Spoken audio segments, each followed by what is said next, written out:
Hello, friends, and let's get started. At the kitchen table, Jack leisurely finished his cup of coffee before his long-awaited fishing trip. The clock on the wall read 7:30 in the morning, and he knew his friends were waiting for him at the gas station. But there was a calmness in his soul and a smile of anticipation on his face. Fishing on Riverford Lake promised to be a little vacation from the routine and office hustle and bustle. Lauren, meanwhile, was getting the kids up, two boys, ages 6 and 8. They, yawning and rubbing their eyes, were happily listening to stories about their upcoming fun at their grandmother's house in the neighboring town. Lauren assured them that Grandma had a big yard and would probably make their favorite apple pie. The kids themselves were thrilled. The opportunity to spend a weekend visiting their favorite grandma always seemed like an exciting adventure. "Don't forget to bring your fishing rods from the garage," Lauren reminded him, as if concerned that her husband wouldn't miss a thing. Jack grinned and replied, "Of course, dear. I packed everything up last night." He finished his coffee and stood up from the table, stretching his body. Fridays were usually his hardest days at work, but now, looking forward to nature, fresh air, and fishing parties with friends, he felt full of energy. He glanced at his wife. She looked calm, in good spirits, already dressed in comfortable pants and a light blouse. Nearby, on the floor, was a small suitcase with the children's things. Lauren had promised to take the children to her mother. This didn't seem unusual. It wasn't the first time her mother had taken her grandchildren on Saturday and Sunday. Jack's relationship with his mother-in-law was even, and he had no reason to suspect that anything could go wrong. "Jack, when do you plan to be back?" Lauren asked, fixing her hair. "Sunday night, about 7 or 8, he answered, noticing his oldest son dragging his backpack toward the door. "When will you be back from Mom's?" Also on Sunday, Monday morning at the latest, Lauren continued to say in a casual, even tone, "We'll see if we can stick around if Mom's okay." Jack opened the trunk of his SUV and carefully stowed his big rubber boots, his tackle bag, and a warm blanket. Next to it, he put a small box of food that Lauren had carefully prepared for him. "Be careful driving," she said, looking at him worriedly. "Don't worry," he replied with a smile.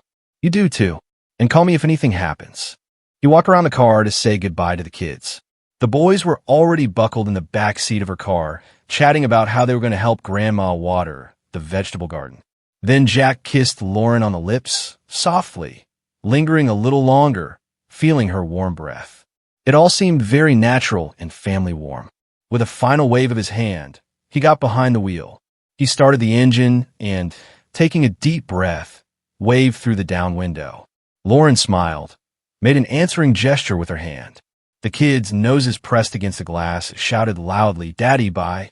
Jack waved at them, not doubting for a second that everything was going according to plan. He was convinced. As soon as he left, Lauren would load everything up for good and head off to see her mom, too. But the minute Jack's SUV rounded the corner and the sound of the engine died down, Lauren's expression changed. The calm smile was gone. She pulled out her cell phone, dialed a short number.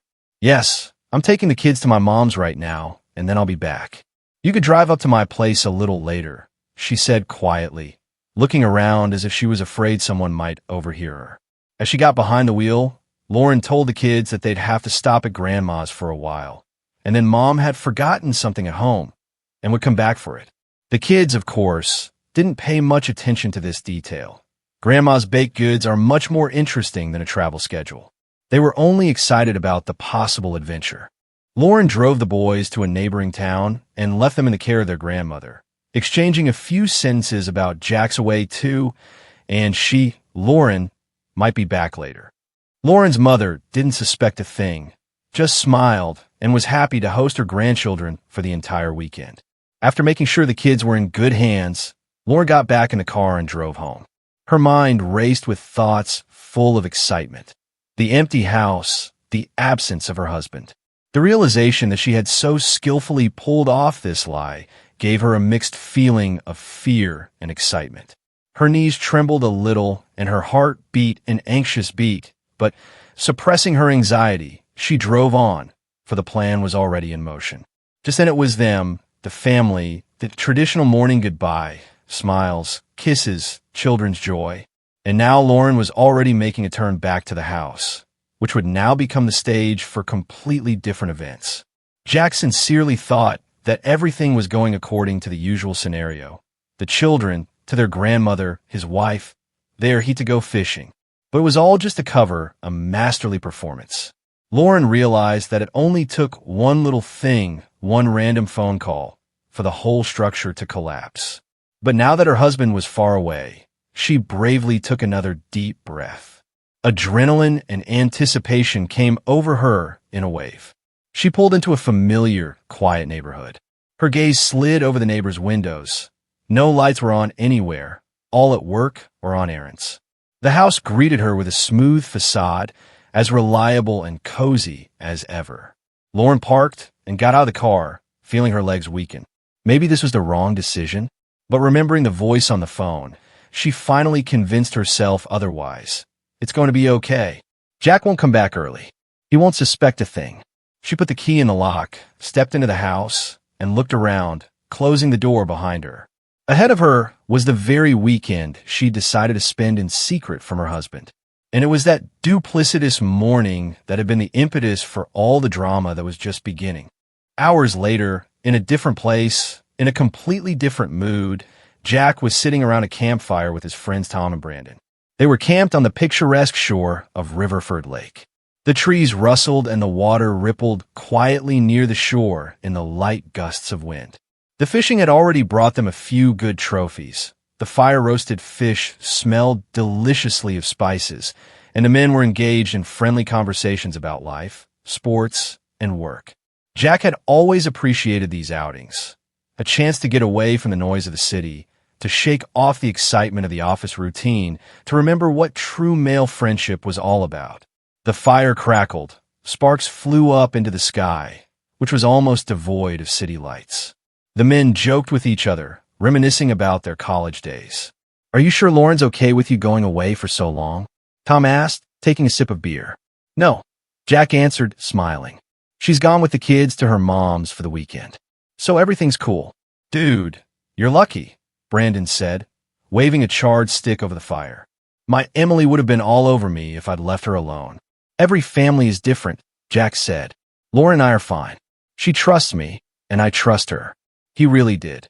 In their years of marriage, they'd never had any major conflicts. There had been minor disagreements, of course, but he couldn't imagine it like some people he knew had, with scandals and symbols. Lauren had always seemed like a reliable and loving wife. That was why now he sat by the fire with complete calm. The sun had already set, and the sky had turned soft purple and pink. The conversation turned to old stories from his youth, to ridiculous mishaps that had happened on past fishing trips. Jack shared memories of his and Lauren's first outing together, when they'd just gotten married. His friends listened, smiling. It was obvious he had a strong feeling for his wife, and they believed Jack had a good family.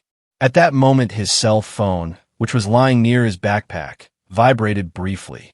A notification, the same one he was usually pretty calm about. Maybe some kind of newsletter or bill reminder. But when the vibration repeated and the Ring app icon appeared on the screen, Jack reached for it, determined to see what the signal was. Ring usually sent notifications if someone moved on the porch or knocked on the door. Not much. Maybe the delivery guy brought a package, he thought. He clicked on the icon, and the first thing he saw was a picture from his hallway. There was a door in the frame, and at that very moment, someone was swinging it open from the inside. A man in his 30s with a short haircut and an athletic build walked confidently into the house. He had a backpack behind his back, a supermarket bag, and a bottle of wine in his hands. His face was in shadow, but it was possible to make out his general features. Jack frowned. "Who the hell is this? We don't have any relatives in town, or friends who might show up unannounced." Lauren appeared in the frame after the guest. Jack suddenly felt a hot wave of a strange feeling. Lauren? She should be at her mom's, right? But the video said otherwise. She was home, not just standing on the doorstep, but looking like she'd been waiting for this man. She had a smile on her face. She didn't hesitate to lean toward him and kiss him on the corner of his mouth. They both seemed to feel completely relaxed and confident. Jack's heart began to pound so hard that the noise of the fire and the chatter of his friends faded. He felt the ground beneath his feet shake. He saw Lauren take the bag from the man, And then, as if fleetingly, she pressed herself against him, and he put his hand on her waist. Together they disappeared from the camera's view, heading toward the back of the house, toward where their bedroom was. Jack swiped his hand across the screen to switch to the other camera. But the next few seconds were only sound. Ring picked up muffled voices, light female laughter, and then the connection cut off. Perhaps they closed the bedroom door, or the camera simply wasn't set to broadcast sound continuously. Jack couldn't take his eyes off the screen while the cheerful voices of his friends continued. His head felt empty and his chest felt tight. His first thought was, maybe it's a mistake, maybe I've misunderstood. But no, the picture was clear. Lauren was home, even though she claimed she'd gone to her mom's. And this man, who was he anyway? Why was he so at ease in Jack's house? He put the phone away abruptly, trying to save face in front of his friends. But too much internal explosion had already begun. His hands trembled visibly and his lips pressed into a thin line. Tom, noticing this change, asked, Jack, what's the matter with you? You've gone pale. Jack let out a labored exhalation. Guys, I've got an emergency there. I'm sorry, I have to go home, and immediately stood up, shaking off the sticking needles from his pants. He didn't want to make a scene, didn't want to attract any more questions, because he felt that if he started to answer now, a rage would burst out of him that would be unstoppable. The sight of betrayal was fresh and obvious. It was one thing to have speculation or rumors, another to have ironclad proof in the form of a videotape. Gotta go right now. While they're there, he repeated inwardly, swallowing bitterness. Jack hurriedly grabbed his fishing rods and tackle, throwing them into the trunk. Neither Tom nor Brandon had time to ask him a proper question, and the look on Jack's face made it clear that now was not the time. He started the car, turned around in a cloud of dust, and drove out onto the road, leading into town with little regard for speed. His breathing was ragged and his head was a roaring hurricane. How could she? Pounded in his temples. Why? He wanted to clench the steering wheel so heart-cracked. But he didn't scream. The rage was rumbling, internal, burning his mind. Just 2 hours ago, he'd been a happy husband, convinced his wife and children were safe at Grandma's. Now he saw her in the arms of another man, in their shared home. He couldn't imagine that at this very moment Lauren was in their bedroom, perhaps already kissing, snuggled in another man's arms. And all this under the roof he'd built for their life together, where they'd raised their children and lived as a family. The howl of the wind outside the ajar window blended with the frantic beating of his heart. Jack had no idea how this trip would end. There was an argument going on inside. One half of him wanted to break into the house and smash everything in his path, while the other half didn't believe it was real. But he knew there was no turning back. The Ring camera footage was a warning sign that opened his eyes. Everything had already happened. He couldn't live in ignorance. The car sped forward, and Jack mentally prepared himself for what was going to be a difficult encounter. And the moment the flaming bonfire of friends disappeared in the rearview mirror, any illusion of family comfort faded in Jack's soul. The drive home took longer than he would have liked, about an hour. Every traffic light, every oncoming car seemed to Jack a mockery. He glanced at his phone every now and then, trying to reconnect to the Ring cam, but the connection was weak. Maybe it was the poor internet signal in the woods. Maybe it was just the camera going into standby mode. I had a wispy thought in my head. What if I get there and there's no one there? But some quiet, painful voice of inner rage said that would be even worse.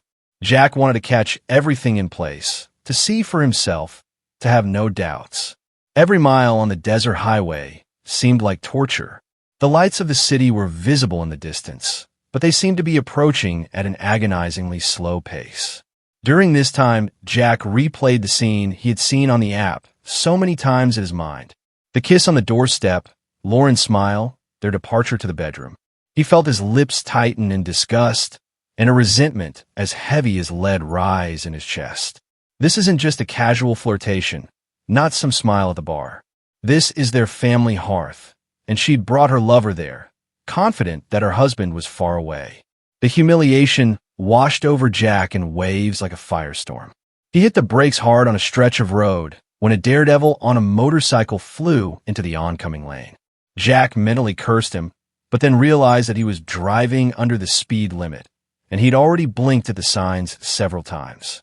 He realized he had to keep a cool head, even though it was almost impossible. The anger was overwhelming him. I have children, he reminded himself. If something happens to me, who will want them? These thoughts gave him a grasp on his judgment for a moment. But the anger did not recede. It roamed inside like a wild animal in a cage. Not a single person around him would have thought Lauren capable of such an act. She had always seemed like a loyal, responsible, caring mom and wife. And now that caring had turned out to be a dirty lie. Jack pounded his fist on the steering wheel. He didn't want to make a public outrage, didn't want to create a scandal for the whole neighborhood. But his mind was already running through the hard scenes. How he'd kick his lover out, how he'd tear Lauren and Lauren apart. Finally, he saw a sign announcing the entrance to the neighborhood where they lived. The streets were half empty, most of the residents already in their homes. Night lantern lights illuminated familiar yards. Usually, coming home at a time like this, Jack felt a sense of peace because home to him meant comfort, a beloved wife, a warm bed. But now all those words were meaningless. The mere realization that there was a stranger in his house, that his wife had voluntarily opened the door to him, was maddening. Remembering the footage from Ring, where that man had brought wine and food into the house, Jack felt a lump rising in his throat. They've decided to have a romantic evening at my house, he thought fiercely.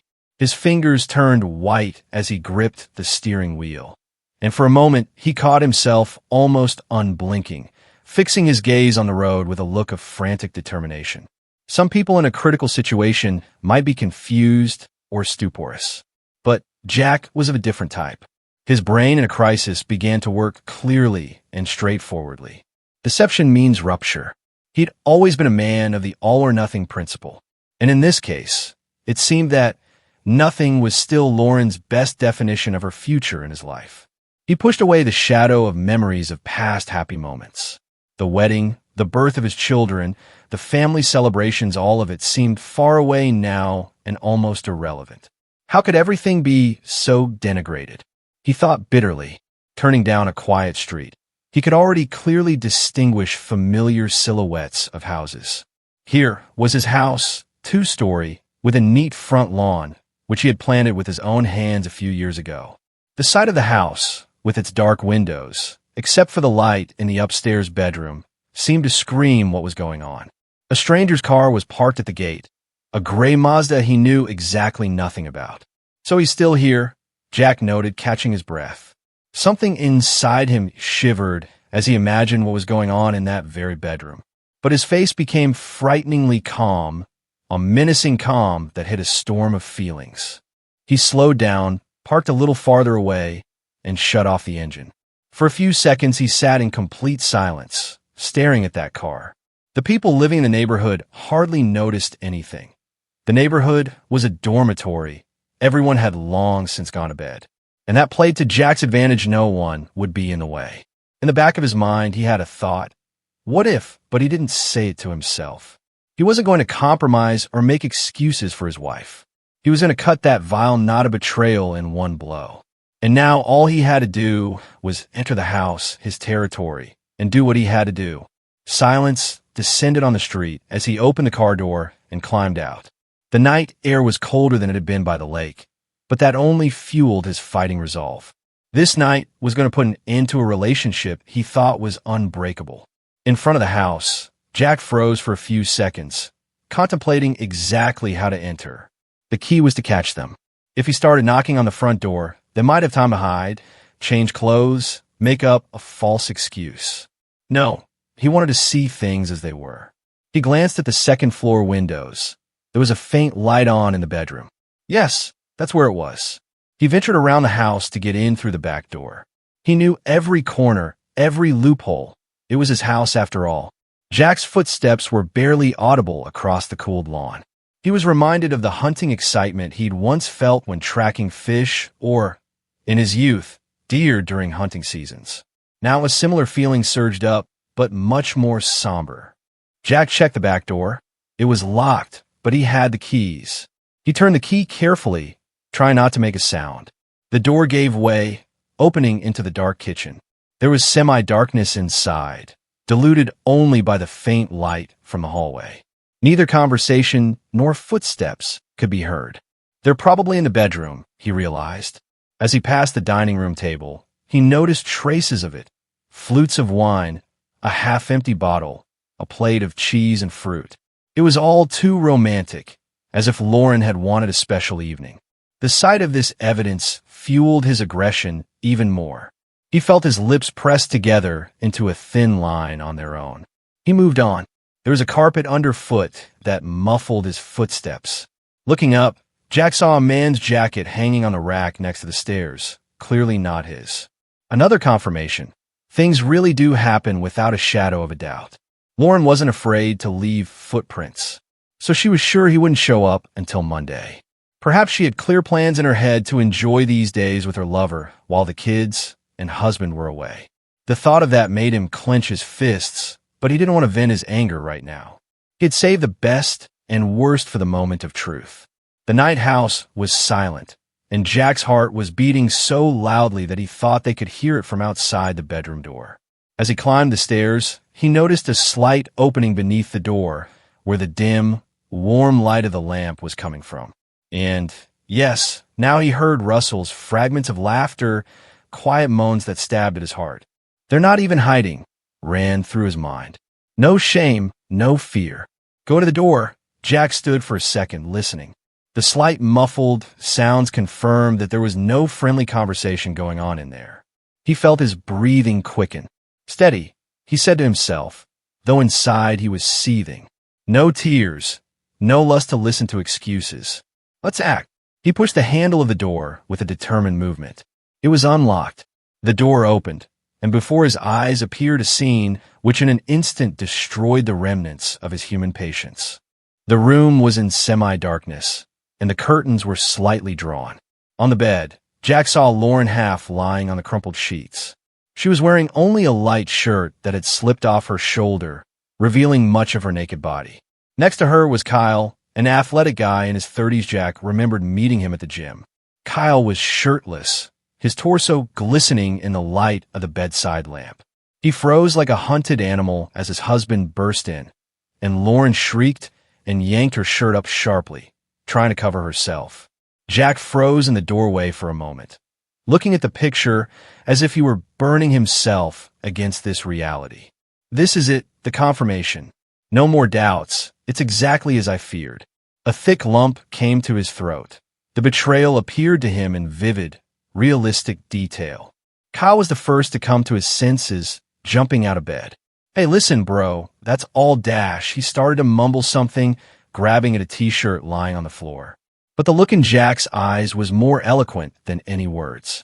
Lauren slumped back, as if she wanted to hide behind the pillows, her face pale and a look of mute horror on her lips. She wanted to speak or to let out tears, but she just gulped for air. Jack took a few steps toward the back of the room. His hands were clenched, but he didn't scream. There was something more frightening to Lauren and Kyle in that. The full, cold determination of a man not throwing himself into an empty fight, but acting tough and deliberate. He cast a searing glance at Lauren, then turned to Kyle and gritted his teeth. "I see you've decided to take a romantic vacation at my house." His voice was low, almost husky, yet frighteningly calm. Kyle, trembling, slipped his legs into the jeans he'd managed to find on the floor. "Bro," he darted his eyes around like a hunted animal, looking for a way out of the room. "I thought you weren't coming back." "Yeah," Jack said with an icy sneer. "Well, that's a good idea. I'm not coming back. But here's the thing. I'm back." Lauren cringed, trying to say something. "Jack, this is a mistake. Look, it's not what you think it is." But he held up his hand, stopping her. "Shut up," he said without a trace of pity. "I can see what's going on here without words." With those words, he approached Kyle, who was frantically pulling on his t-shirt. He was trying to find his shoes, but he couldn't seem to remember where they were. Jack grabbed him by the collar, squeezing him so tight he almost choked. "Listen to me. You have exactly 10 seconds to get out of my house, or I will carry you out the window."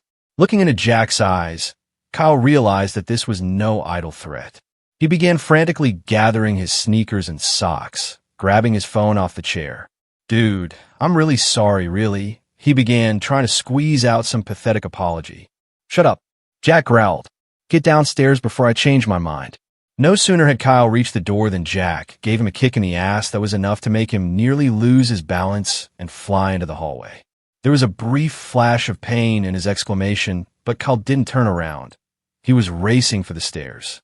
Half-naked, barefoot, sneakers in one hand and his phone in the other, he literally slid down, ramming his shoulder into the wall. Jack couldn't resist a brief glance in his wake. Out of my life, he repeated mentally, and his heart raced, though outwardly he remained cool. Turning, he looked at Lauren again. She was sitting up in bed, covered by a crumpled blanket, sobbing quietly. Her eyes were full of tears, her lips trembling. Everything around her smelled of betrayal and cheap wine. Jack, she whispered, trying to make a pathetic excuse, but she couldn't find the words. Jack walked slowly across the room as if inspecting a crime scene. The sheets were wrinkled, an open bottle of wine on the nightstand, 2 glasses nearby. He felt a nauseating urge to knock it all over. But more importantly, he had to decide what to do about Lauren. Did you want a lonely night? His voice sounded muffled. Had you gotten it? Did you enjoy it? She didn't try to justify herself with rational words. Only sobs and fragments of phrases came out of her mouth. Please, that's not how it is. But Jack was unwilling to listen. This moment was a boiling point for him. He remembered the years of their marriage, how they met, how they bought this house together, planned for children, and everything that had been sacred to him shattered like a fragile glass. He didn't want to see this woman as his wife for a second longer. Walking over to the closet, he jerked open the doors and began pulling out Lauren's clothes, her dresses, her underwear, anything he could get his hands on. On top, on the dresser, was her favorite perfume. He raked it and her makeup bag into a pile. Where's your suitcase? He muttered, addressing himself rather than her. He knew Lauren wanted to take the kids to her mother's house and probably had her bag ready. Lauren crawled out of bed with her robe on, but she realized Jack was furious. She hesitated to approach. Jack, stop, please. We can talk. He turned around, giving her a look of contempt. Talk? Talk about what? About you sleeping with your lover in my house while I'm fishing? His voice trailed off into a half-shout. Calmness was giving way to raging hatred. He tried not to snap into a yell, but the resentment was too great. You know what? I'm not one to sit around and justify cheating, he shouted. Don't even try it. Finding a suitcase by the door, he opened it quickly and the things flew out. Lauren stepped forward, holding out her hand. Jack, well, the kids. What kids? He grinned. You're the one who took them to their moms to spend a sweet weekend here. And after that you dare talk about children? He shoved the suitcase angrily with his foot to fit more of her rags in it, then abruptly zipped it up. Lauren sobbed louder at that moment, apparently about to fall to her knees in a plea for mercy, but Jack grabbed her under the arm and pulled her away. Don't you dare touch me, he said quietly, cold determination in his voice. Pack up, get out. He picked up his suitcase and left the bedroom, heading for the stairs. Lauren called out to him, rushing after him, oblivious to the fact that her robe barely covered her body. But he didn't stop. Going downstairs, Jack swung open the front door and literally threw the suitcase into the street. It landed on the walkway with a thud, and some of the clothes fell out. Out, he commanded. This isn't your house anymore. Lauren froze on the doorstep, crying and mumbling, begging him to let her stay the night. Jack, don't drive me away like that. I have nowhere to. No place? He marveled at the cynicism of the situation. Maybe your Kyle has a place. Or were you planning on staying here while I fed the mosquitoes by the river? Lauren tried to touch him, but he recoiled. He felt rage boil up inside him whenever he thought about what had been going on in their bed just minutes ago. It was as if the very air in the house now reeked of treason. Without a word, he rushed back into the house, into the kitchen. There he saw the dirty glasses, the plate of dinner leftovers. Clenching his teeth, he tossed the plate into the trash can and swept the glasses into the sink in one motion. One of them shattered with a crack. Let it go, went through his mind. Then he went back into the hallway and saw Lauren still stomping around, trying to pick up the clothes lying around. Panties, blouses. She looked pathetic and confused. But he didn't feel sorry for her. The anger and hurt were too great, and his respect for her had faded. Go away. His voice sounded a final verdict. Get out of here before I call the police for trespassing. Lauren realized the situation was catastrophic. She lowered her head, choking back tears. Her plans to spend a romantic weekend with Kyle had fallen apart, and now she was losing everything. At the sight of Jack glaring angrily at her, she felt her legs grow weak. Her clothes were a mess, her robe slipping off her shoulders, exposing her skin. But she didn't care now. She just wanted to rewind time. Jack, listen to me, please, she whispered, trying to get the conversation back on track. I was confused. I was unhappy. I lacked emotion. But then Jack snapped. Unhappy. So all those years of providing for my family, making repairs, raising my kids, wasn't enough? He raised his hand, clenching it into a white-knuckled fist, but stopped himself in time. He wasn't going to hit the woman. His rage found an outlet in words and actions, but not in a beating. He didn't want to taint himself with violence. But his emotions were running high. You want an emotion? Then get them, he shouted, opening the door wide so that the cold of the night could penetrate the house. Here it is, your reality. Lauren, clutching some things to her chest, stepped out onto the porch. She looked back at Jack, pleading in her eyes. Jack, you can't just throw me out on the street. I don't even have a car. It's at my mom's. Yes, I can, he said. In fact, I've already done it. Go to Kyle's house if you want. Go to your friend's house if you want. Call your mom if you want. I don't care. She started to put on at least her underwear in tears, standing upright on the porch. Her hair disheveled, her makeup smudged. She looked like she'd been through a disaster. But it was a disaster of her own making. Trying to justify herself now would sound ridiculous. And Lauren realized she was losing her husband for good. Jack turned and walked toward the stairs leading to the second floor, suddenly remembering the sheets and bed Lauren had defiled. He was choked by the fact that all of this action was taking place on their marital bed where they had once been happy. He stormed into the bedroom, ripping off the blanket, the pillows, throwing everything to the floor. As if in a trance, he tried to take his pain out on these things. They can't stay here, his mind pounded. He piled it all up, went out onto the balcony, and dumped it in the backyard. The bedding scattered in a white cloud. Let air out the dirt, he thought cynically. He felt a little better, as if he had freed himself from some of the weight, dumping it literally into the garden. When he came downstairs, he saw that Lauren was already picking up the last of the clothes he'd tossed by the door. She was still standing outside, barefoot, shivering from the night's chill and nervousness. But Jack remained uncompromising. He knew perfectly well that if he shook now, if he relented and gave her a chance to stay and justify herself, he would curse himself for his weakness. Are you still here?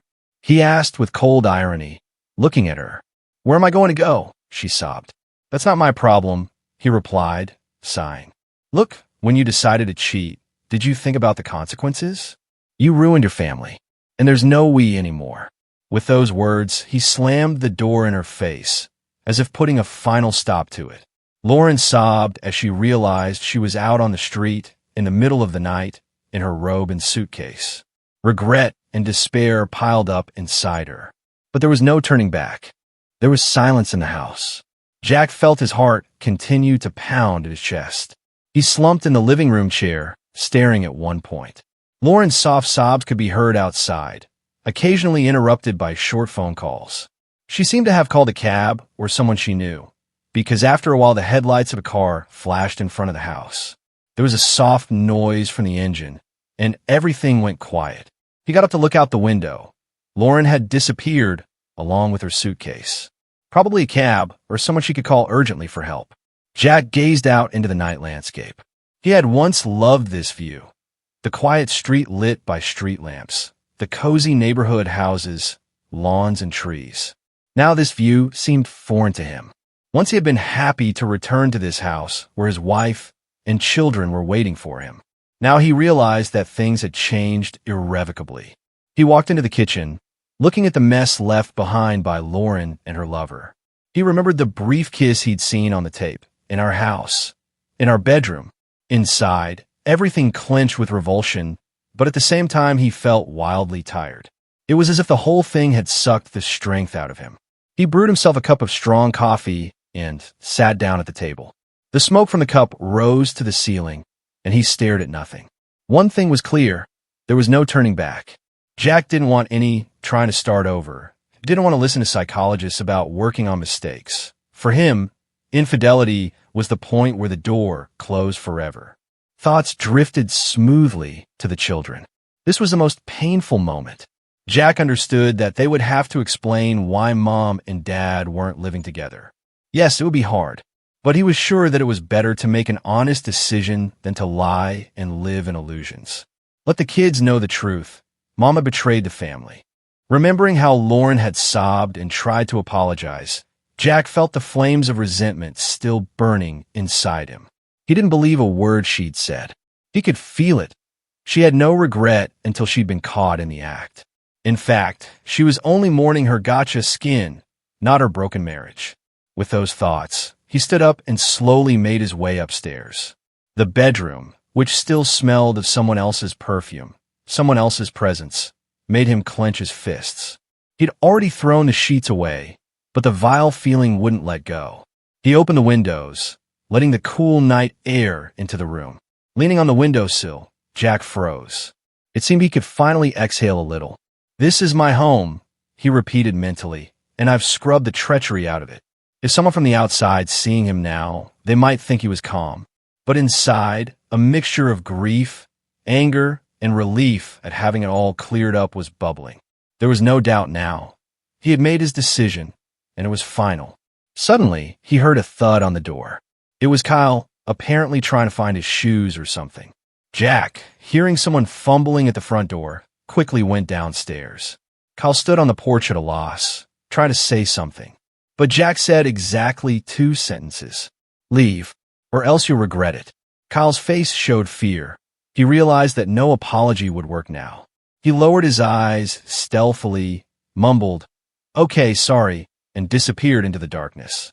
Jack stood on the doorstep, keeping his gaze on the back of his departing lover until he disappeared around the corner. That was it. Slamming the door shut, Jack lowered the latch. Now, it was just him in the house and the heavy echo of what had happened that night. But he didn't feel broken. On the contrary, a cold triumph slowly began to spill into his chest. He'd won this fight. He hadn't allowed himself to be humiliated, hadn't given Lauren and her lover any room for excuses. Like a lone lion that had chased an alien male out of his territory, he now took his place in the house proudly and calmly. He picked up his cell phone and, in a decisive move, deleted the Ring app. Then, after some thought, he installed it again. "No, let's stay. I need protection, and I need to know if someone decides to show up uninvited." With a sigh of relief, he exhaled. In the bathroom, he washed his face with cold water, looked at his reflection in the mirror. There were shadows under his eyes, his hair disheveled, and he looked like a mess. But there was strength in his gaze, unbroken determination. He squeezed it out quietly. "I can do this." Even if he had to rebuild his life, he wouldn't let the betrayal stretch on for more months or years of pretense. One night of pain was better than years of lies. In the living room, Jack sank back into his chair, staring at the extinguished fire in the fireplace. The fireplace hadn't been stoked in a long time, but the very sight of it was a symbol of the home that was now empty. In his heart, however, he knew tomorrow would be a new day. He would talk to his children, deal with legal issues, think about divorce and settling down. It would be hard, but he would get through it with his head held high. Turning his head, Jack saw his suitcase of gear by the door. Once he'd been excited about fishing, imagining coming home, hugging his wife and kids, sharing stories about the pike he'd caught. Now, there was nothing left but the truth, which exposed his life. And that truth was harsh. Lauren had betrayed his trust and trampled on what they'd built together. But now he no longer doubted his decision. He'd made his point. Lauren could cry, beg for mercy, blame whoever she wanted, but from now on, she was nothing to Jack. He'd driven her away, and there was no going back. He closed his eyes for a moment, visualizing the children's faces, the only thing that really mattered. He would be a good father to them, no matter what happened. He would have to explain the whole truth to them. making no secret of the fact that marriage to their mother was no longer possible. But he will let them know that he will always be there for them, no matter how fate turns out.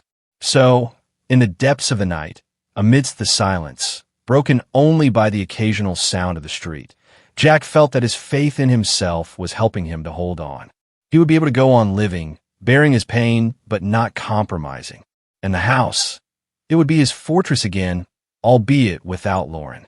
Finally, he got up and made his way upstairs to one of the guest rooms, where there was a spare bed that hadn't been defiled by this sordid spectacle. He lay down, feeling the fatigue roll over him in a heavy wave. Scraps of the video he'd seen came to mind. Lauren laughing, kissing another man. Jack clenched his teeth, cutting off that memory. That was it. She was gone. And he remained in charge of his life, managing to protect his dignity and kick out the betrayal. And that's where today's story ends. Thank you for watching to the end. If you enjoyed it, don't forget to like and comment. We'd love to discuss this story with you. See you in the next video.